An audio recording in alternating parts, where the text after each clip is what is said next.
Okay. There you go. It's recording. Okay.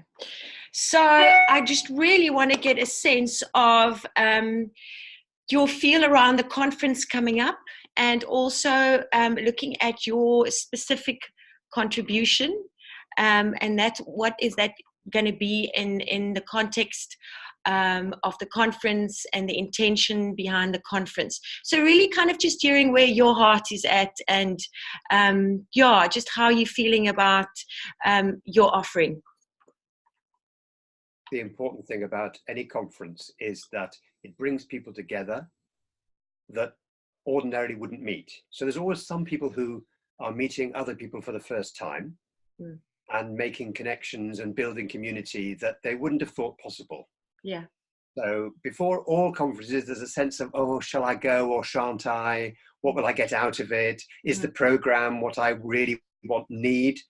But I've never, ever been to a conference where there hasn't been something on the program that has taught me something, or some person I've met that hasn't taught me something that I needed to learn. So I think that's true of all conferences. And I think this one as well, being where it is, at the time it is, I think is a critical thing. And your contribution to the conference, how do you feel about being part of this, also South African context coming here, but also looking at it like more globally and what's happening in the world at the moment? How do you feel about being part of this? One of the really interesting things is that there are divisions appearing and cracks appearing all over the world in political systems, in social systems, where fault lines that in some cases people thought had been buried a long time ago are opening up again, between different ethnic groups, between people of different values or people of different sort of backgrounds. And what seems to have been happening is that instead of celebrating diversity, people have used diversity as a way of dividing. And I think mindfulness potentially could help to build bridges, in that it gives somewhere else for you to be, other than in a sort of rather constrained them and us sort of world. Yeah. So for example, the work that we've done with parliamentarians in Britain, they say that it gives them a different perspective on their work. They also see each other sometimes across a divided chamber and recognize each other from a mindfulness class. And they have an understanding which goes deeper than just which party they belong to. And although it's going to take time for this to work out, I genuinely believe that it will have an impact.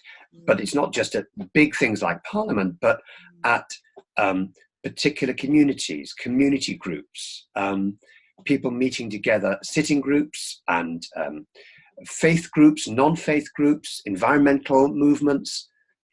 This sense of being open to learn rather than making division, I think, is something that mindfulness and other things can help with. It's not just mindfulness, but that's one of the things I think that contributes.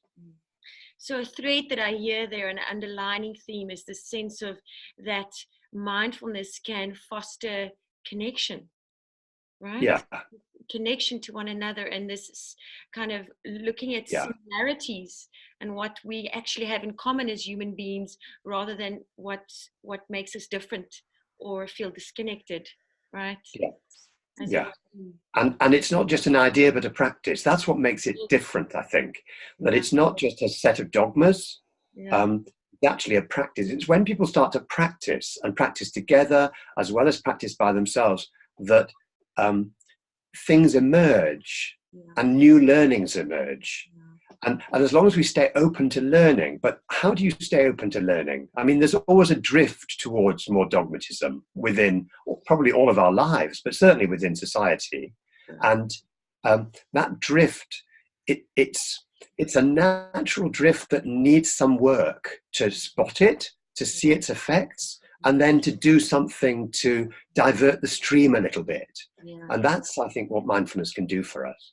That constant opening up to curiosity, seeing things anew and not the expert or falling into a certain team or way of seeing the world, right? Yeah. Yeah.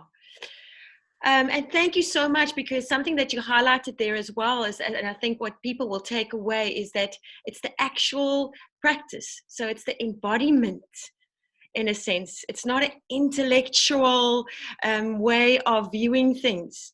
It really is, it's engaging with it on a visceral level, right? Exactly so. If we engage at a visceral level, at a bodily level, then that can change the whole nature of the thing. It's not that language or concepts are bad things. They're part of the universe of our experience and our discourse, and they provide a map very often. And maps are very useful. A map of the territory. And some people, their gateway into mindfulness is through a sort of an intellectual understanding that there is something missing, and they're looking for something and thirsty for something, and then they find that that mindfulness can meet their need. So it's not sort of that we want to then make a divide between sort of experiential and language-based things, because that's just another division. It's actually seeing the whole territory of the body-mind, and to nurture that so that mind can do what it does best, and more embodied practice can do what it does best.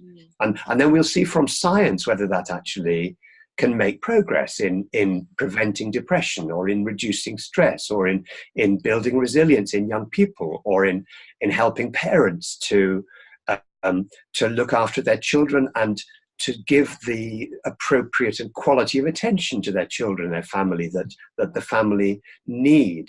And one of the things about the conference, it's got sessions on parenting, on children's work, on adults' work, on old people, on groups who are impoverished and helpless in many ways. And that I think is one of the beauties of a conference, is you can drop in to hear something that is even without your major interest, and pick up something which is of use in some other area. So, for example, you said you did the .B training, the mindfulness in schools training, and now finding it useful in your other work with adults. And because here is a model with fresh ideas on how to convey complicated things in a accessible form. And that, I think, your experience is a model for what people can get from a conference. Yes, that is beautifully put.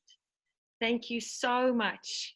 And I think that's going to mean a lot to our viewers and people watching your video. Thank you for your time. Thank you for your wisdom. And and thank you for agreeing to see me today and meet with me, and for coming to the conference. I'm and we are all super excited to welcome you. Well, I'm excited to be there, and so I think it'll be really worthwhile. And the idea of science and practice coming together is, I think, a great one. Evidence, qualitative, quantitative evidence. Yeah. It's got its own discipline. It's got its own rules. Just like the ancient wisdom has its own discipline and its own rules. And the confluence of these two things, modern science and ancient wisdom, I think is being so productive. And so I look forward to it a great deal, and to meet everybody there. Very powerful. Thank you so very much. It was lovely meeting you. Okay. All righty, we'll connect again.